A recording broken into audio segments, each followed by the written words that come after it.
Hi, I'm Elaine. Welcome to my podcast channel. Good afternoon, Grant. How are you doing today?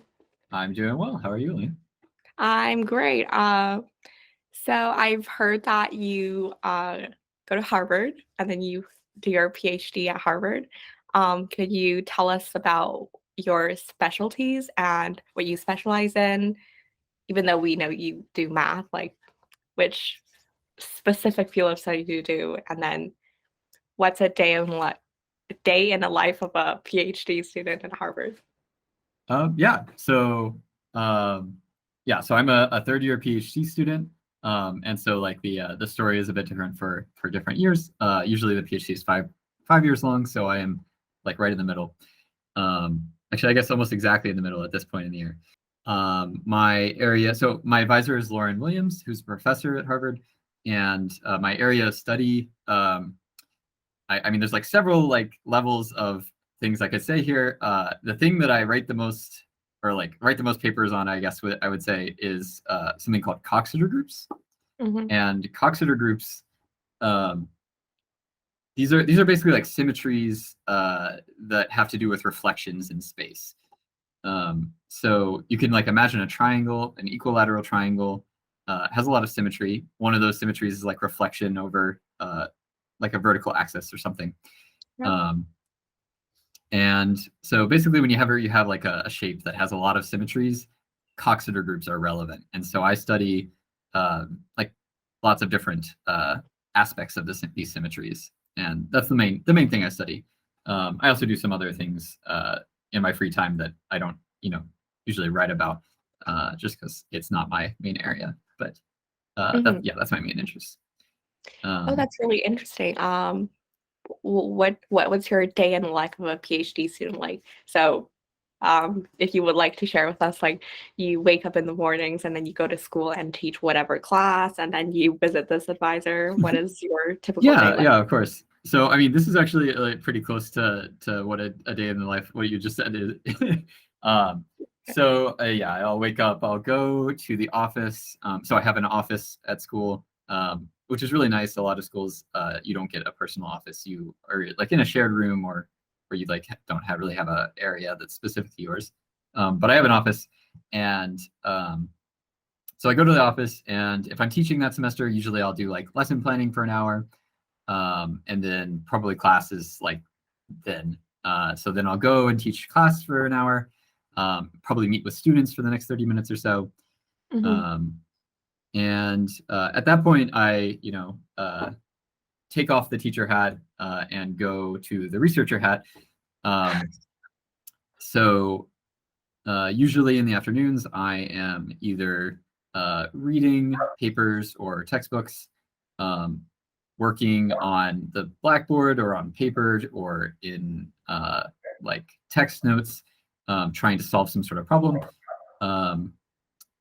Or I am, I guess, taking a break and like talking to people in the common room, probably also about math.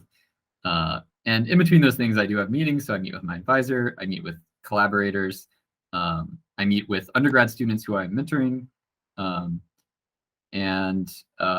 I just meet with other grad students to talk about math. There's a lot of people who are far more knowledgeable than me. And so I'm always interested in hearing their perspectives on stuff. Wow, that sounds really interesting. Yeah. So related to what you're talking about the math program, what do you think is the most interesting part or the significant part of Harvard's math program that actually stands out? I mean, everything Sure. stands out there, I know, but like, what do you think is the So there's a lot of unique aspects to Harvard's math program, both the undergrad program and the graduate program. Mhm. I don't know, would you prefer to hear more about the undergrad or the grad program? You can tell us all aspects All of right, each. sure. I'll start with undergrad since I know less about it, so I won't be able to say as much. The undergrad program is pretty unique in that the graduate level are pretty much it's expected that they're mostly going to be taken by undergrads. And so this is very different from most schools, where your graduate level courses are taken by your graduate students. And I'm not saying that like people come right in and take these graduate classes. They are usually like the last year of your schooling, or last 2 years, depending on how fast you're going through the major. But I would say this is like the most special thing, is that you have the ability to learn all these advanced topics in math as an undergrad. And they also have this unique aspect, which is a bit contentious actually for some purposes, but they have 3 different kind of like routes you can take through the math major, and they're like at increasing speed. So there's like, the regular one that most schools have, that I had when I was an undergrad, where you like start with calculus classes, analysis, then you do algebra, and then and before those you have like an intro to proofs class. So there's like a route like this, a like slightly faster version of this where they combine some of those classes, and then they have like the ultra fast version, which is called Math 55, where you take in your first semester you take real analysis basically as your intro to proofs course. The hardest course ever in the universe. I don't know. I've heard online. That's so definitely an exaggeration. I mean, maybe it's definitely like the longest running hard class that's like famous for this sort of thing. But I'm sure there's very hard classes in other areas, and really the hardness of Math 55 depends on who's teaching it. But with that comes some like with this like 3-track system comes some problems. So there's some like toxicity that can happen where like people who take 55, the fastest track, are kind of like have a superiority complex against the people who don't do that. And this causes some like contention within the undergrads. The nice thing I would say is that I don't feel that happens in the grad at all. Like, we're very welcoming. I feel like as a group we're very friendly. We talk to each other, and I don't like, it's kind of a no one gets left behind feeling. But the grad program itself has a lot of unique aspects. So one of the most relevant ones for what I do is that we take our qualifying exams when we first get to the school. Like, it's in the first week of classes, our very first year. Most schools, you take 2 years worth of classes and then have qualifying exams. And so basically Harvard expects their graduate students to already have taken graduate level classes when they were an undergrad and be done with like what would be a normal course curriculum when they're already just starting. But the nice thing about this is that once you finish those qualifying exams, you really have no like course requirements as far as like taking classes. You pretty much have complete freedom in terms of like which classes you want to take, whether you actually need to take all like so many classes. Like, for instance, this semester, since I'm away, I'm pretty much taking 0 classes. I'm actually enrolled in some classes, but I do not need to do work for them as a part of this system. Oh, really? Wow. Okay. Yeah. That's really interesting. Yeah, so I could look up the notes on the course website, but that's about the extent to which I'm, Yeah, I was wondering if is it because you can just upload your assignments online, so you don't have to be there in person that much? Oh yeah, no, it's just that I don't have to do assignments at all. And so this is not just this is not like I'm just shirking work. Actually, none of the classes I'm in require any of the graduate students enrolled to do any assignments. And usually instead of exams at the end of, so instead of having exams at all, graduate level courses at a lot of universities don't have like final exams. They'll have like final projects. Just because I don't know, they don't really want you to like memorize stuff and like do a test, but they want you to like explore the topic. Yeah, I think it's a really good way to explore, and I think Harvard's really inclusive as well. Yeah. So do you think the overall Harvard, because this name sounds really scary, I mean, yeah, do you think this place is more casual, serious, comedic? I don't know. Yeah, comedic's probably not the right word. Casual is probably correct for the graduate program. Well, I guess it depends on what you mean by casual, right? So like the requirements they impose on us are casual because they expect us to be serious on our own time. Okay.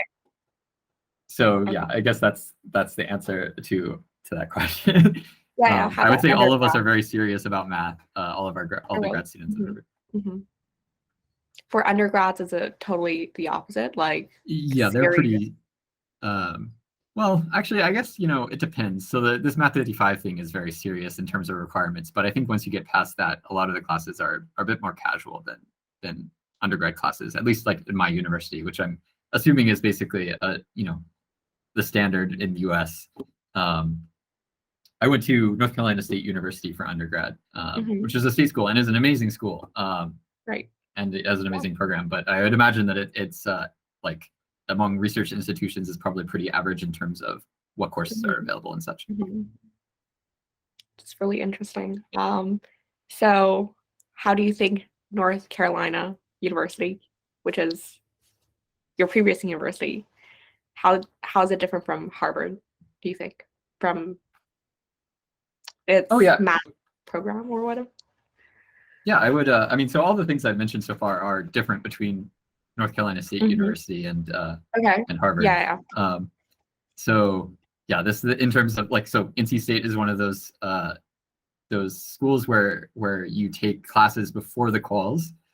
It's not just that you take all your quals at the end of 2 years. You do take the quals as for a class when you finish the class. So that's a nice aspect I like.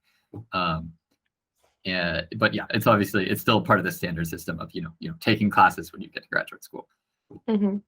Yeah, that's probably the main difference in terms of grad program requirements, which for sure. Is one thing I know about. Yeah. So regarding Math 55, did you take Math 55? Was it hard for you? No, I did not take Math 55. I'm a graduate student, and that's an undergraduate class. Right. It's the first Math year undergrad class. For undergrad, sorry. Yeah, so I don't actually know what it's like to take it. Because I've heard from online that a lot of people fail, or it's so hard. I don't know. Well, I think a lot of people drop it. I didn't know a lot of people failed. I was under the impression that people who stick with it usually do well. They just don't sleep very much, is because there's a lot of work. Like the key to that class is working in groups with other people. So that way everybody gets through it together. Yeah. So moving on to our next question. What's your favorite theorem and why? Okay. Yeah, when you mentioned that this could be a question, I was like, oh, I really want to talk about the Unetta lemma, which is a theorem from category theory. And I'm not going to talk about that simply because it would be very difficult to describe over a podcast or just in general. But it's a very nice statement. So the theorem I'm going to talk about is what's called the ADE classification. So this is kind of a family of theorems, and let me give you the setup first before I say what exactly it says. So we have some collection of objects that we're interested in, and I'm going to give the very specific example of platonic solids. So platonic solids are these three-dimensional figures that are super symmetric. So a cube is a platonic solid. A triangular pyramid is a platonic solid. And if you're familiar with dice, the other platonic solids are the 8-sided dice, the 12-sided dice, and the 20-sided dice. And so the reason that these are the shapes of dice is because you want your dice to be very symmetric. You want every side to be treated the same so that everything comes up equally likely. So you want your shape to be, if you want your shape to be very symmetric, the most symmetric possible shapes are these platonic solids. And you can also define these solids in higher dimensions. So platonic solids are 3-dimensional. In 2 dimensions, you can look at regular polygons. In 4 dimensions, you can also define what it means to be a super symmetric solid, and you can go on and on. And so the question is, okay, so we know that there's only 5 of these platonic solids in 3 dimensions. What's the general list of all of these highly symmetric figures? And so the answer turns out to follow what's called an ADE classification. So the letters A, D, and E don't stand for anything. They're just part of the alphabet. So actually the full classification goes A, B, C, D, E, F, G, H, I. And that's it, just A through I. And so I say ADE classification, but really it's A, B, C, D, E, F, G, H, I classification. That's just harder to say. Interesting. the ADE are like special, but anyway, so what the classification says is that every one of these platonic solids, these regular solids, fit into one of these letters. So these letters stand for like families you can write down. So the A family is the tetrahedron, the equilateral triangle, the four-dimensional version of a tetrahedron, which is called a simplex. And you can go on and on. You can build a tetrahedron in every dimension. And then similarly, there's a cube in every dimension. So in 2 dimensions, there's a square. In 4 dimensions, there's a hypercube. And you can go up and up and up. And so that's actually, so that I said the tetrahedron was in A classification, the A family. The cube is in the B family. And the 12-sided dice and the 20-sided dice are both in the H family. Okay. Now, the weird thing about the H family is you can do it in 2 dimensions. You get a pentagon. You can do it in 4 dimensions, and you get some shapes, but it stops after that. There's no 5-dimensional H. So there are no like 5-dimensional versions of the 20-sided die, and it's what's called like an exceptional solid. And so the weird thing about this classification is that there's like a ton of things in math that follow the same classification. If everything fits into one of these letters, you can assign like A, B, C, D, E, F, G, H, I to it, and everything like matches up. You can talk about like properties of cubes and how they correspond to like properties of these other things. So like there's examples from graph theory, which basically studies networks. There's examples from like continuous symmetry. So if you imagine a circle has like, you can kind of like continuously rotate it. And so that has continuous symmetries. Yeah. Continuous symmetries are also classified by this A through I thing. Yeah. There's a lot of examples. Let's see. I'm trying to think of anything that would be easy. There's a lot of examples from algebra that are kind of just hard to describe. Right. So you are doing basically spatial geometry and So spatial geometry was the example that I gave just now that was easiest to describe. But actually, there's like really important examples from a lot of areas of math that this comes up, and it's just really odd that these things are all interconnected by this classification. Yeah, I think math at the very end, they're all kind of connected with each other. Yeah, well, this is a very explicit connection, right? You have the A through I. Yeah. Why is that there every time you come, like every corner you turn? Yeah. So why do you like spatial geometry? Is it because you just like this visual part of math instead of more theoretical and written down? Like you want to see it, like you just like observing an object and then... Yeah, that's an interesting question. So actually my spatial visualization skills are not that great. I can see best in 2 dimensions in my head. And yeah, 3 dimensions, I need a computer to help me out. So I would actually say that I prefer algebra. I like writing out symbols, looking at these things and manipulating them. And the exception to that is I do like drawing 2-dimensional pictures. Now I'm very happy with the 2-dimensional pictures. Are you good at drawing like 3-dimensional? Or I'm not good at drawing 3-dimensional things. I don't even think I've ever tried to do that with any sort of complicated diagram. Actually, other than a cube, I don't think I've ever tried to draw a 3-dimensional figure for my research. And so yeah, I do know how to program them though, and then visualize them that way. Yeah, actually, so I would say that I don't prefer the visual aspect usually, unless it's like a nice diagram I can draw in 2 dimensions. And it's just a fact that this all these crazy things from algebra, since they all follow this same pattern with the A through I classification, I can connect them all to this geometry. And so sometimes I think about them that way. It's certainly the easiest way to explain in a podcast, but I oftentimes think about one of these other A through I classification type things when I'm thinking about problems. Yeah, because I've heard this big, I think a lot of students hear this scary stereotype about mathematicians or math students is that they have superior like 3D spatial imaginations that won't and I don't know, like that, I think no, that's not me. Yeah, actually, I don't know that that's like even a very common trait. It's certainly a very good trait when you have it. Mhm. There's actually an interesting anecdote you may have heard where like sometimes the 3D intuition is kind of a hindrance Mhm.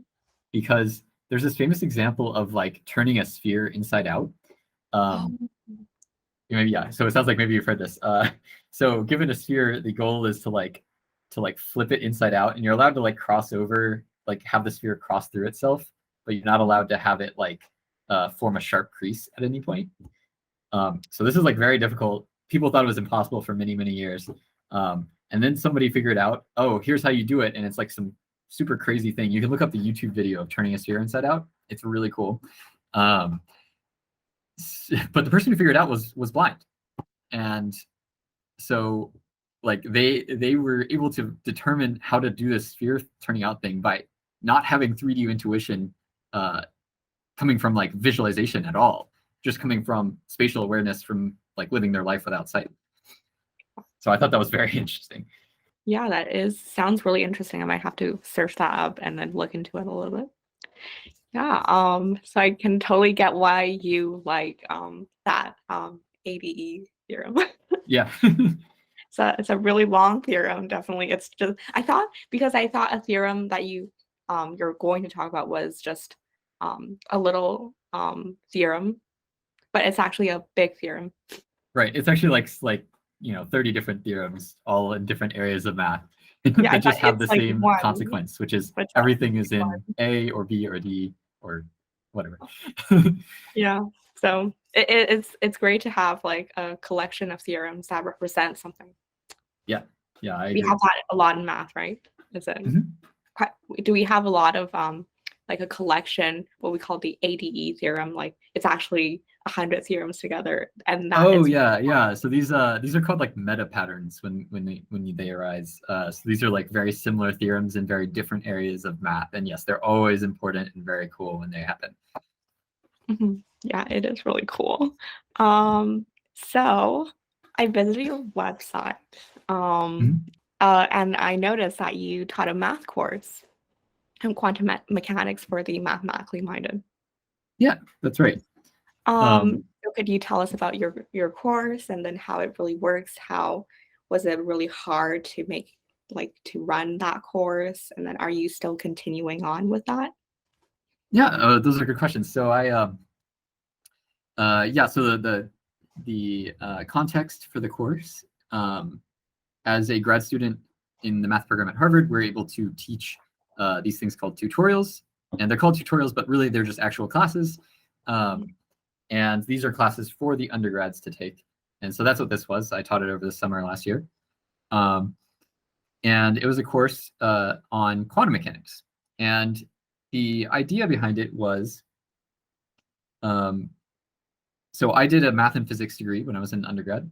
And when you're learning quantum mechanics as a physics major, most of the class is teaching you something called linear algebra, which is basically the study of matrices. And so if you're a math major, that's a class you have to take very much at any university.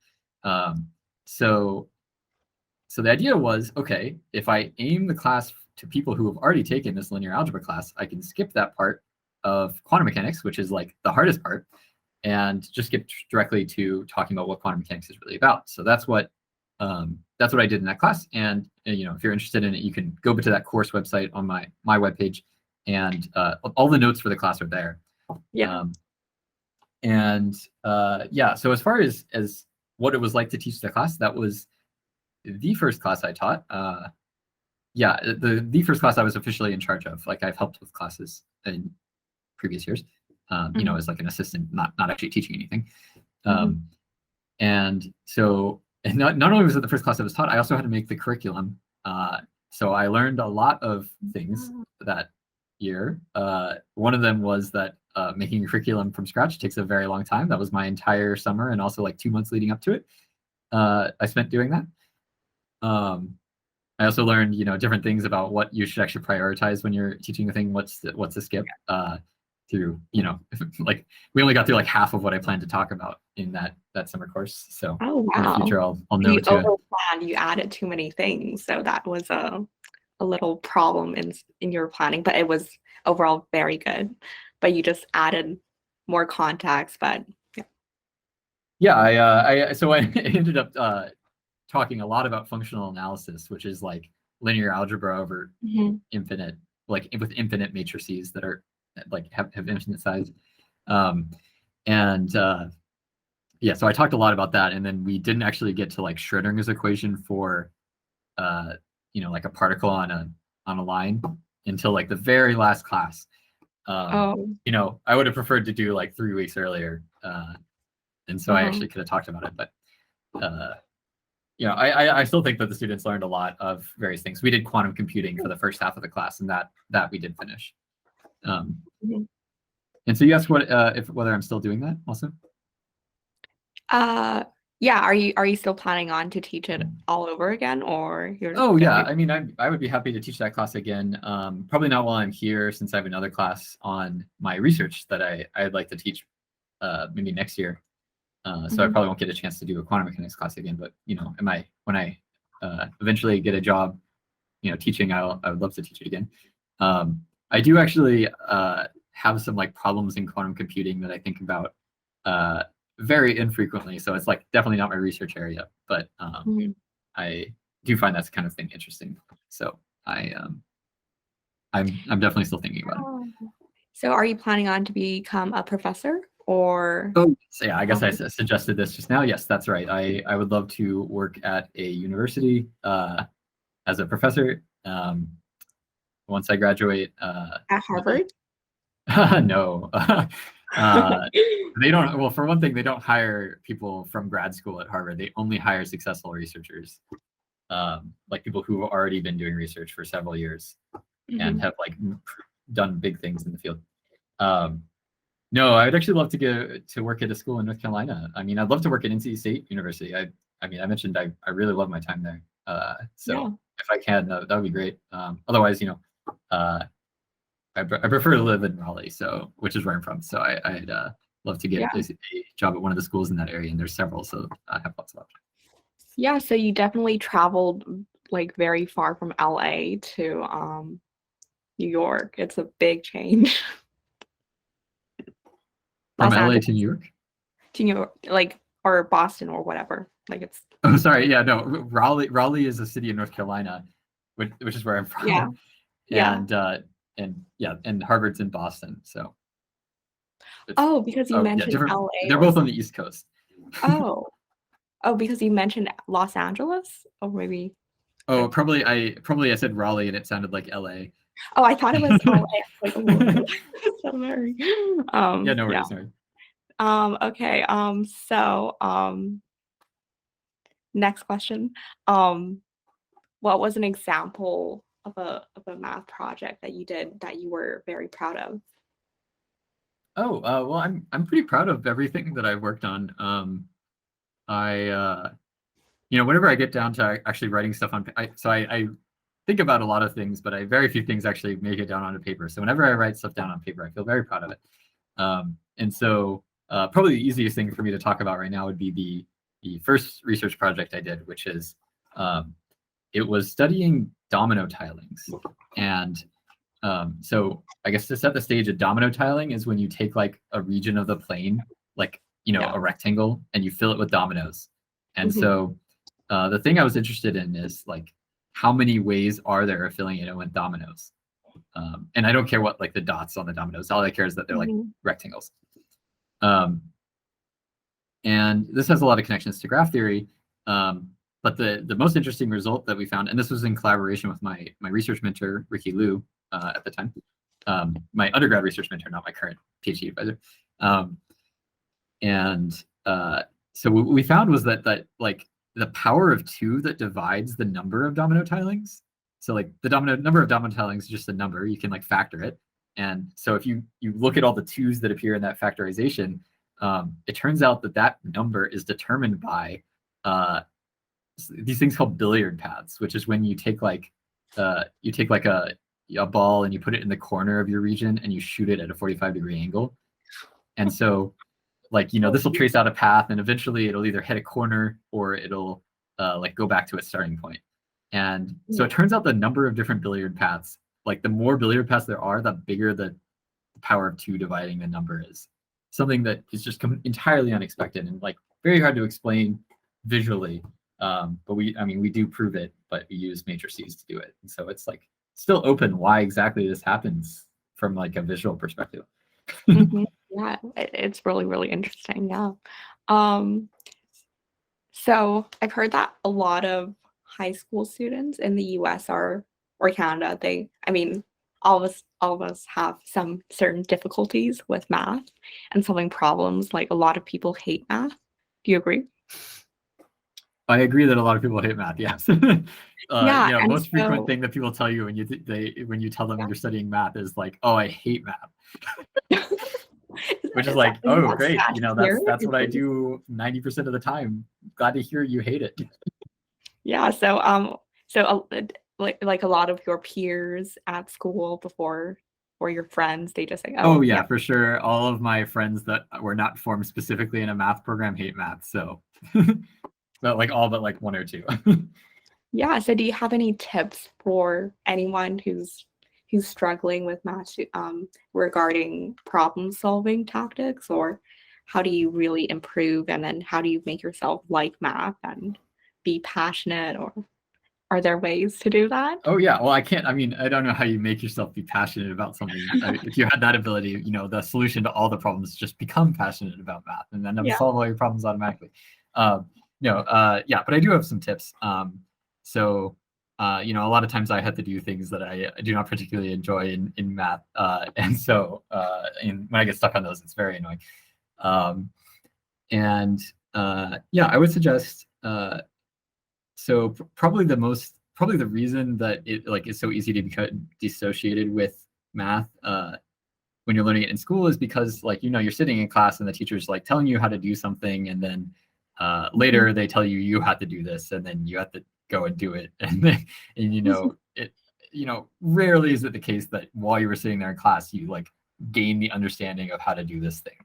And so as you do this over and over throughout life, and you continue having this feeling of oh, I can't just do this thing that they just told me, oh, I'm an idiot, or oh, this math is dumb, all these things that they're very natural feelings to have, and over time this will I could definitely see this developing into a hatred.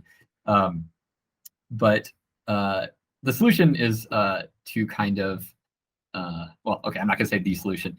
The solution that works for me when I have this sort of problem is so to learn how to solve a kind of problem in math, I would suggest, well, first you're going to sit through class and hear about it. This is probably going to do nothing for you. Then you have to do the problem, and this kind of sucks. You don't know how to do it. Okay, so you go through as much of the problem as you can. That would be my first recommendation. Even if that's just reading it and trying to figure out what it's actually asking you to do, that's great. And then do as much as you can, and then when you get to the stopping point, try and figure out, put into words what exactly is stopping you at that point, and then go and look up some YouTube videos of somebody solving a similar kind of problem. Sadly, these don't exist for what I do, but they will exist for if you're in high school. So go look up some YouTube videos or read a textbook or something, depending on what kind of learner, what suits you best. And look, when they're doing that similar problem, look and see what they do at that point where you're stuck. And then once you see that, put it into words what they did. You don't have to say it out loud, just in your head, say what exactly they're doing. And hopefully the thing you were stuck on and the thing that they did will combine into some sort of understanding, at least of that step of the problem.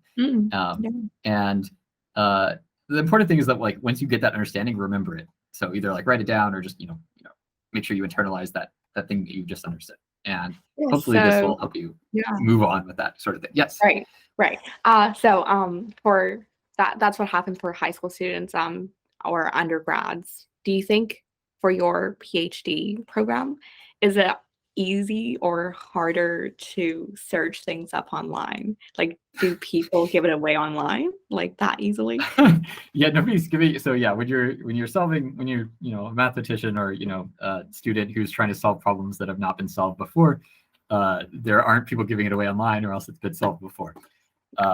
So the exact analog of this doesn't exist. The thing that I do that probably is pretty common is rather than look up these videos that tell you exactly your situation, I go and read papers of people solving similar problems, or people like other work in that area, and I try to see what's going on there, work through it, and then hopefully if I come back to my problem that I'm stuck on later, I will see something new there. So there's not like a direct analog of like looking up the YouTube video for it. Although there are some like really nice YouTube videos from mathematicians or from like professional math educators that are very good at explaining things that I thought I understood. Like 3 Blue 1 Brown is my favorite. Like the weird thing is that some people, when they you think you understood something in class, oh yes, I got it, but then when you're told to do it yourself, oh yes, so common. I get this all the time. Like whenever, even in the classes I take here at Harvard, like super every time it's like always, oh, I already know this, and then you go do the problem and you have no idea how to do problems. Like, yeah, such a oh, I feel that so hard. And that's why I was like very precise about the order of the things I suggested earlier, because that's the exact strategy I use even when I'm like learning stuff in a class, right? Like you do the problem and you get stuck and you figure out exactly what you're stuck on, and then you go back and you like read the notes or you watch a video or whatever, and then you figure out what exactly went on there. And then that's when you actually learn the thing. So spending time reading over the notes and then really trying to think and contemplate over the problems, it's, I would say, the process of learning and then really knowing what you're doing. Because when you just see other people do it, it might make sense because they're explaining while doing the problem. You might think you understand. But I think the hardest part is to actually know it and then connecting it to the problem. And I don't know. Yeah, I totally agree. Yeah, if you imagine like solving a problem as like, maybe like a river flowing down like a channel or something. Well, it's like, okay, so I'm watching somebody else solve the problem, and their river is like flowing straight down the correct channel, perfect.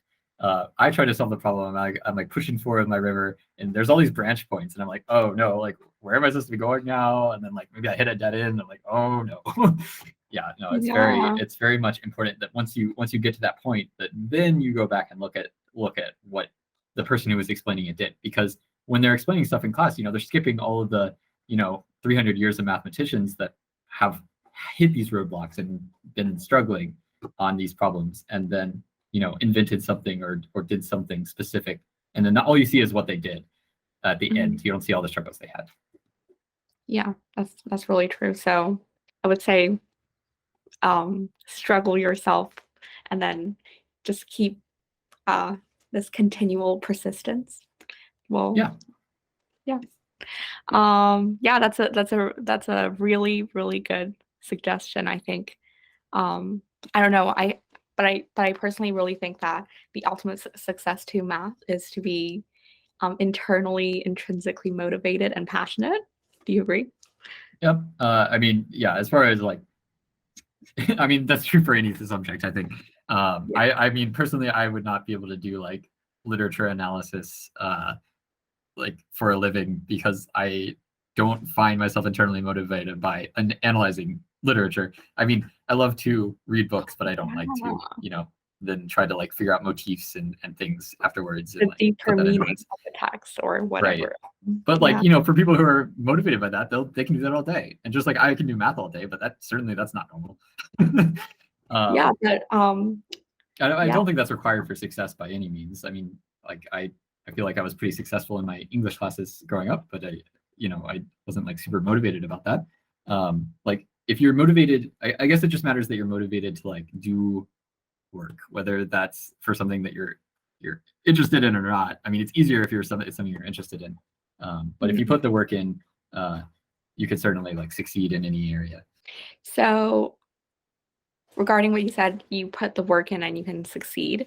Do you think that math needs some genius level, like some in intelligence or genius to become really successful? Oh, no. I mean, there are certainly like, genius level people that make great strides in math and accomplish a lot more than I could ever in my life in like, a year or whatever. Um, but certainly that's not necessary, right? Uh, like my contributions to math have been quite small so far, but I still feel like they're pretty significant. Like, Mhm, any step forward is a good one. And mhm.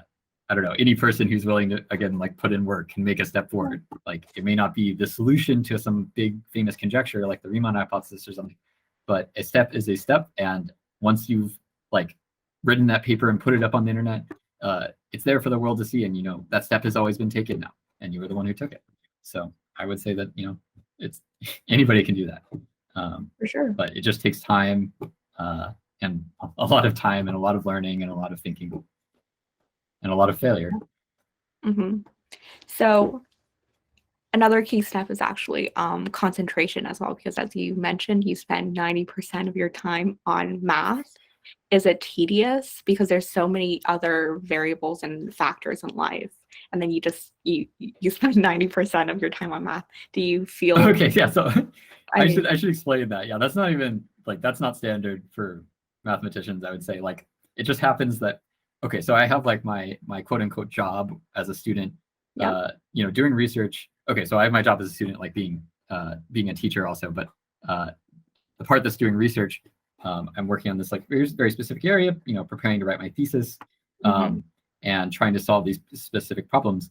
But the reason I said 90% of my time I'm doing math is because it just happens, and this is not necessary for anybody, that my Okay. hobby in my free time, my main one, is reading math, like Math papers books. and textbooks. um, Okay. so so Okay. yeah, uh, it's been like that since like high school. That's um, great. Yeah. yeah, which is great. It makes it way easier for me to like if I've read about a topic and then go on to take the class, I've already done this aspect I've mentioned of like struggling with the problems, and therefore I'm able hmm to learn a lot faster. hmm Whereas if I have classes where I haven't done that, I struggle a lot. Um, but yeah, it's definitely not something that everybody does. And I wouldn't even say that it helps me do my research particularly because like the stuff I'm reading about is not really related to my research. I have a lot of math interests, and as far as research interests, like they're a lot more specific. hmm So you mentioned that you spend a lot of time on math, and I totally get how passionate you are. And then I also read some math books at times.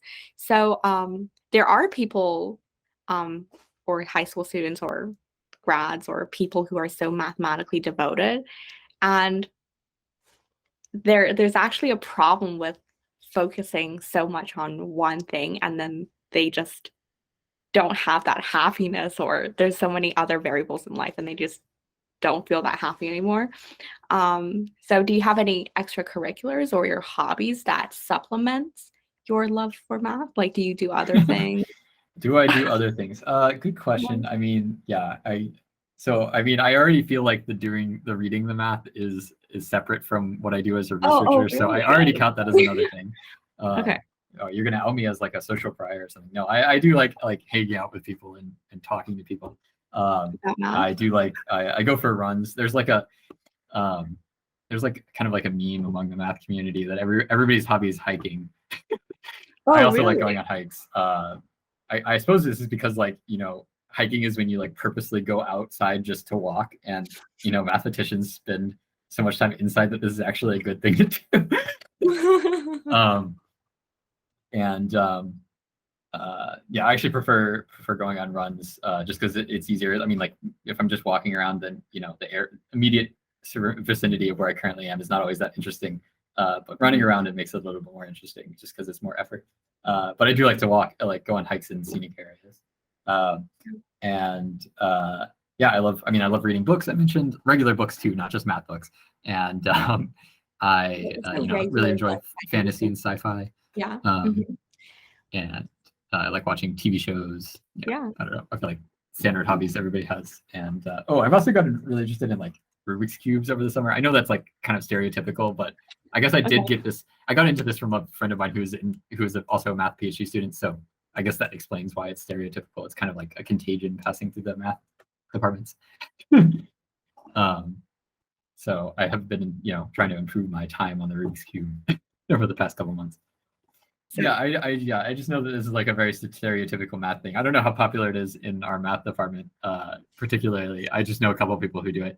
But that's how I got into it, was from them. So I suspect that the reason, the reason that this is like more prevalent among the math community is because it's more prevalent among math community. So everybody keeps, doing it. I don't actually do any math while I'm doing it, so I don't really feel like there's much of a connection there. Although there is some math associated with the Rubik's Cube, I just don't think about it. Yeah, for sure. So do you think that combining extracurriculars and then other things instead of being so focused on just math itself for the rest of your life is actually important to discovering new concepts and ideas in math? Like, is it important to have some activities, or do you think it's not that necessary? Oh, yeah. So I know there are people who like make great discoveries while going on hikes, for instance. Personally, I can't really think while I'm walking, so I don't have that specific experience. I gotta say I don't have any good examples of like actually receiving inspiration or assistance on my research by having extracurricular activities. But as you mentioned earlier, it is important for preventing burnout that you're not always having your mind do one thing, because it is like a real like physical condition that happens, related to like dopamine. So you do want to make sure you're doing different things throughout the course of your day. But I got to say, I don't think that specifically my specific extracurricular activities have led to any sort of like math advancements. I don't know. Maybe that's more common for other people. So indeed, you spent a lot of time on your math studies. You seem to be really devoted. So shall we move on to our next question? Are there any mathematicians out there that you personally really admire? Oh, yeah. I mean, that's a good question. I gotta say, I don't think there's any mathematicians that I don't admire. I mean, I guess probably I would like, I can't even think of a person who is like, I'm thinking of somebody who's what's called a crank, but like, I don't think that person's actually considered a mathematician. Sorry, that was a bit of a tangent. I think anybody who makes an advancement in math is admirable. So, a bit of a hard question to answer. I was thinking about this earlier, and I do think that probably the best thing I could say right now is there's this one mathematician who has just done like several completely different things, and it just so happens that like one of the very first thing that got me into reading math papers rather than like just like algebra textbooks or calculus textbooks or whatever. So this is John Conway, John H. Conway. There's also another John Conway. So this is the guy who created Conway's Game of Life. And so that's what he's most famous for. But that's not one of the things that is the reason that I'm mentioning him. So the thing that he did that really got me interested into like math and set theory and things like that was he invented something called surreal numbers. And so surreal numbers are they're like the real numbers, but there's also infinite numbers as well. So like, you have like infinity, and you can do infinity plus 1, you can do infinity squared, and you can do square root of infinity, and all of these are different numbers, and you can add them, subtract them, divide them. And they're also just like really big, like they're the biggest possible number system that satisfies some nice properties. And the thing that really made me interested was that they have this like really nice definition. Like basically a number is defined to be two sets of numbers satisfying some property, which is kind of like a recursive definition. It doesn't really sound like a definition at all. And he's a nice book on this, and there's a couple of very nice books about surreal numbers. And some of them are pretty accessible. Like there's a book by Donald Knuth that's written like a novel, but it's about surreal numbers. So I read all these things when I was in high school, And I started reading the actual papers that people were writing about surreal numbers, just because they really didn't require much background other than like the contents of these books. And these were the first math papers I read. Mhm. I really like going from there, I ended up starting reading about set theory and logic, and I got really into that sort of thing. And it was thanks to John Conway. And so that really led to my development as like a mathematical thinker and proofwriter. But like that's not the only thing that John Conway did that like has impacted me. I also he also okay, so there's this thing called like the classification of finite simple groups, or not really relevant what this thing is. It's like a really big. Oh, you've heard it? Yeah, it's like a really big theorem with like a lot of like it's it's hard to describe exactly, but it's a classification like the ADE thing, and actually, the ADE thing is part of it. So the classification basically says that whatever these objects are, they either fall in the ABCDEFG thing, or they're one of 26 other groups. So there's like 26 objects that don't fit into one of these families. And so Conway did a lot of studying of these other objects, these 26 extra groups. And so he really like elucidated a lot of the geometry that's relevant. He also like this. He studied a lot of these things called lattices, which are, I don't know, like grids of points that satisfy some properties. And he was able to like basically, well, first of all, he invented basically or discovered several of those 26 groups, and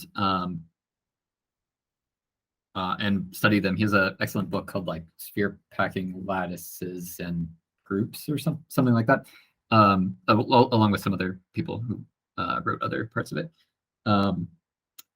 And yeah, so I was really interested in this stuff. He also was one of the people who conjectured something called monstrous moonshine, which connects modular forms, which is like some like math thing, with sorry, I didn't really think about how to explain that. Sorry, modular forms to one of these 26 groups called the monster, the biggest one. And it's just like a really weird, completely out there connection. And so he like proposed like a formalism that might explain it. And I was really interested in modular forms and also these like exceptional groups when I was in undergrad. So I was thinking about those a lot. And now, of course, I'm still thinking about that sort of thing, the ADE classification, not really thinking about modular forms anymore.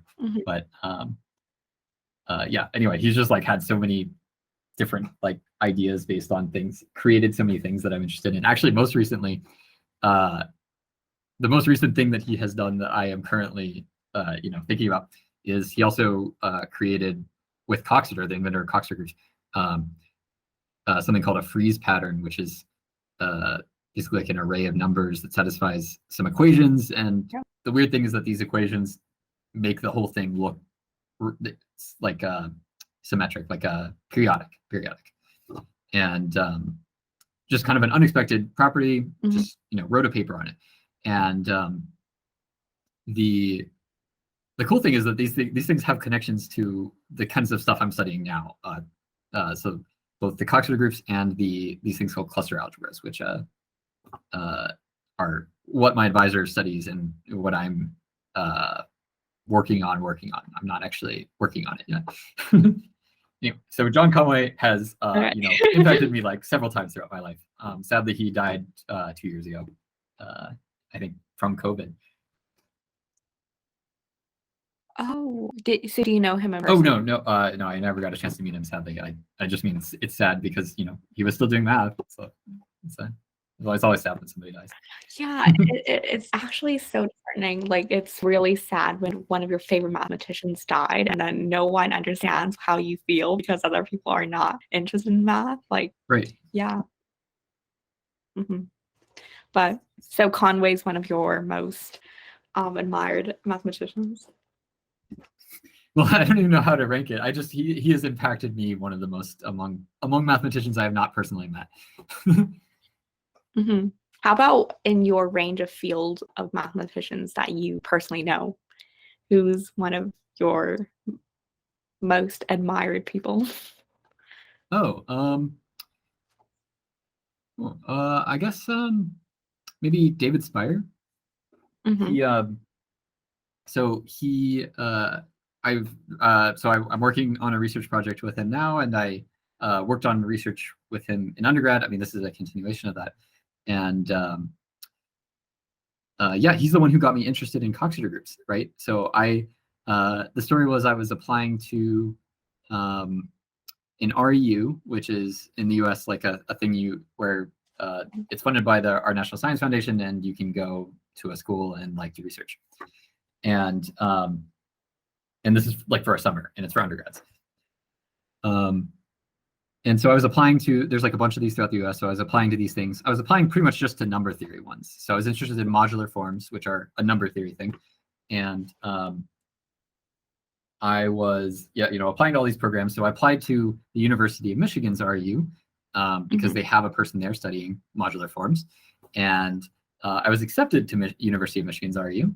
I was accepted by David Spire to do a project on Coxeter groups, which has nothing at all to do with modular forms.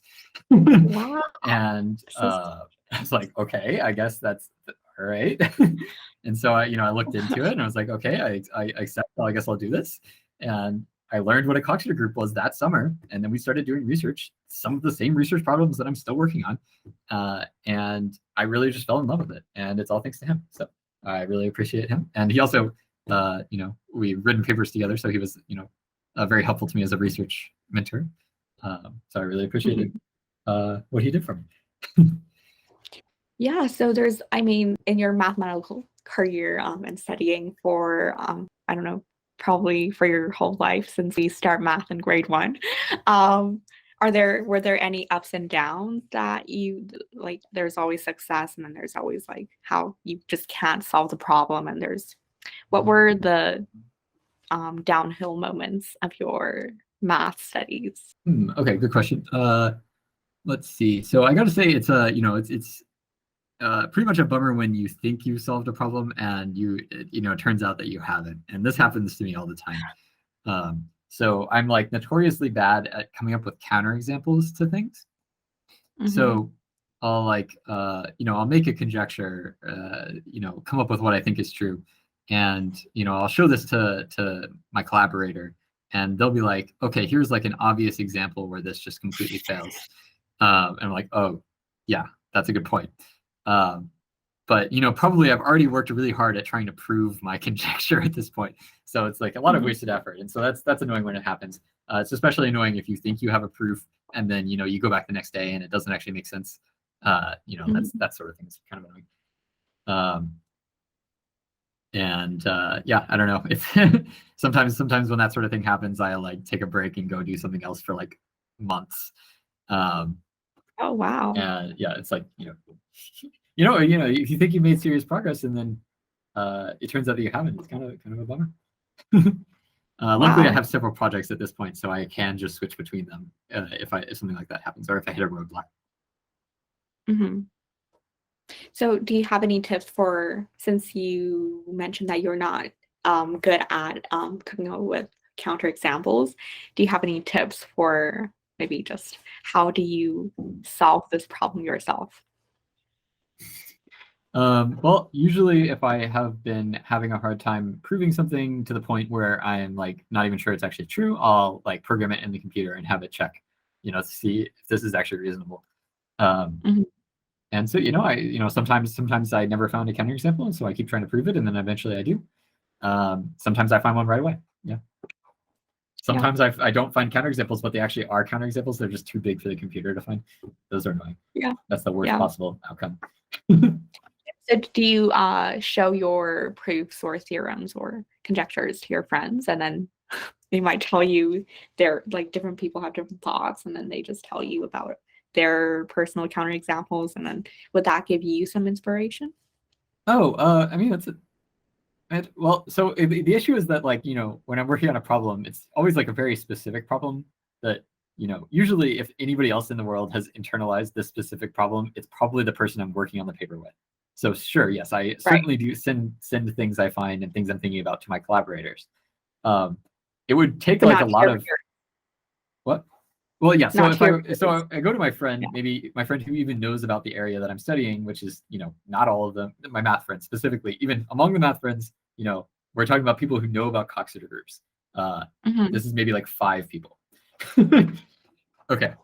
Oh my Then I have to explain goodness. my very specific problem to them, and then hope that they'll have a new insight that I have not seen yet. So they first have to internalize the problem, like attempt to work on it themselves, like this problem-solving strategy I was mentioning earlier, and then either they figure out a solution that I totally didn't see, or they hit the same roadblock I did, which every time I've done this is what happens. Mhm. So I've not actually had much success with this. The thing that I do find helpful is that like sometimes I'll just talk to my partner who doesn't do math at all, Mhm. and I'll ask her, like, just like in very general terms, I'll tell her what I'm doing, and then like she'll just ask this like great question, even though she has no idea like of the specifics of what I'm talking about, and then I'll be like, oh, I never thought of that, and then I'll go and think about it, and it's actually like super important. So I do get benefits from like not giving people my specific problem and just kind of vaguely describing what I'm doing. Mhm. Yeah. Oh, that actually is a very good suggestion. Maybe just talking to people and kind of vaguely describing it, maybe just let them ask you questions and then do you really know about this stuff? And then yeah. Yeah, just explaining what you're doing is honestly, I find that very helpful. Like if you could put into words exactly what you're thinking about, then a lot of times that just like the thought process behind doing that is different from what you're doing solving problems. So you might see something new. I've had that happen like a couple of times. Mhm. Mhm. Yeah. Uh, so since you mentioned that you read a lot of math books, what's one of your recommendations from your piles of math books? Oh, Uh, right? yeah. So I mean, my favorite is probably not accessible to high schoolers, unfortunately, but my favorite is called a first course on modular forms. So this was the Okay. introduction to modular forms that got me interested in it back when I was applying to that RU, actually like a year before that. Um, Mhm.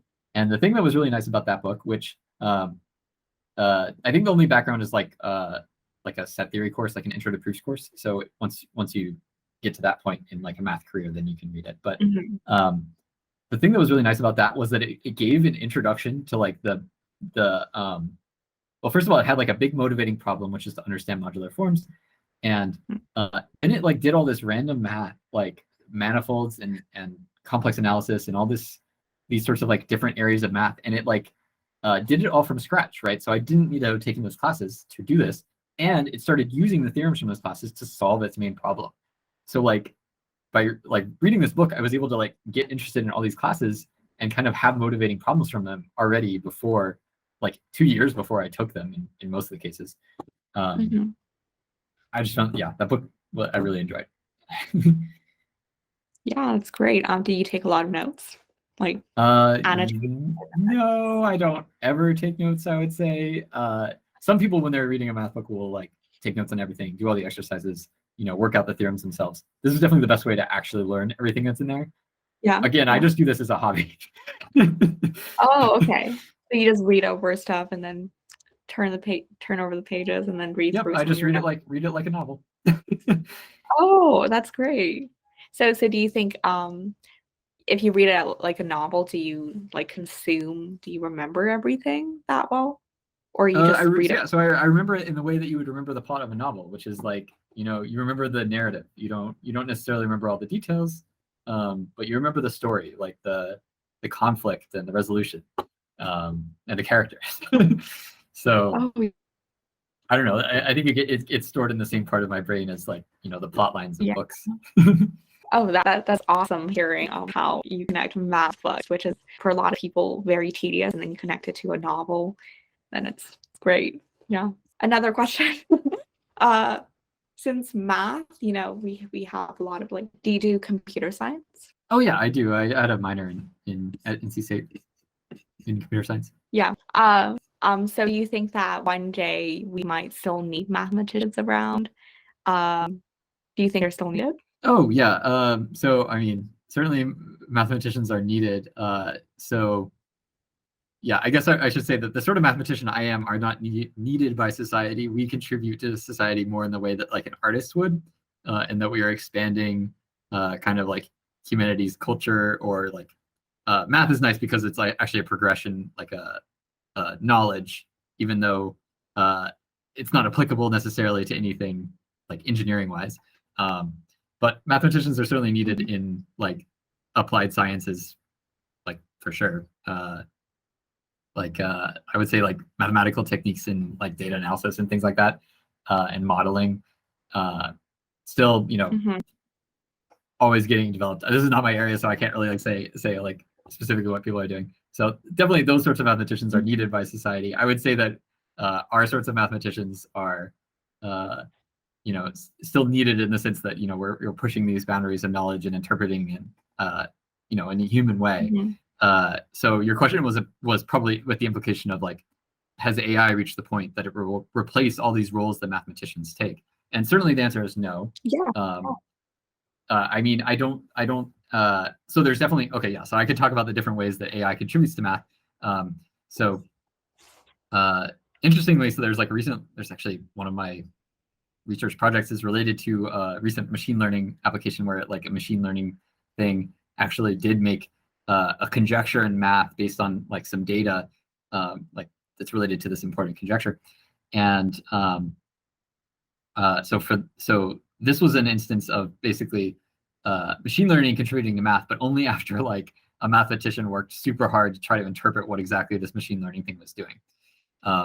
So I guess what I should say, like, while at least for the near future, computers may be able to like prove theorems automatically or make conjectures automatically, actually turning that into like something that a human would find significant is still something that takes human effort. And computers definitely are certainly not at the point where they can automatically prove like big important theorems that that mathematicians have been working on for a long time. They're better suited for sort of computational type arguments. What else do I have to say about this?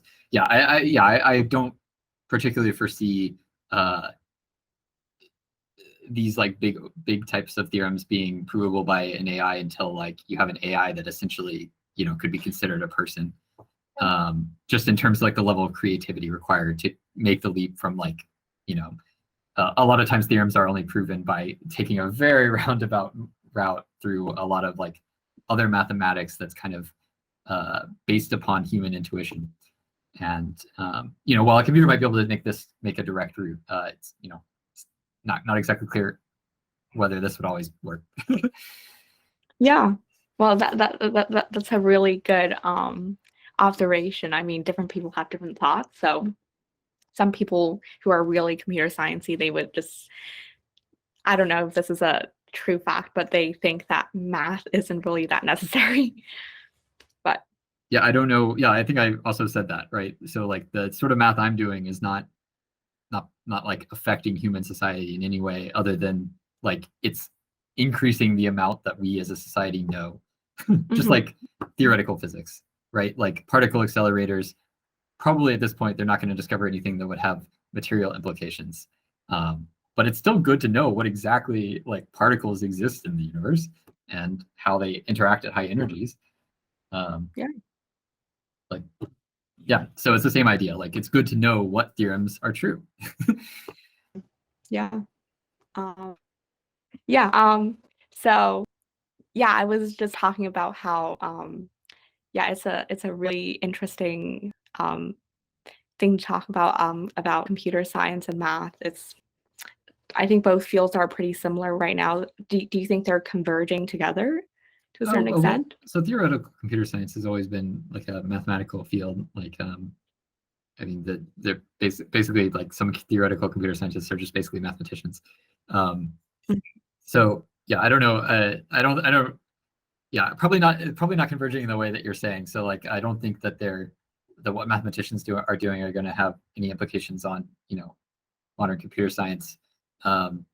They might converge in the sense that computer scientists or software engineers write programs that are able to affect what the mathematicians' workflow, either by replacing them entirely with an AI or whatever, or just theorem prover, like inventing theorem provers or theorem proof assistants to help you try to like prove something.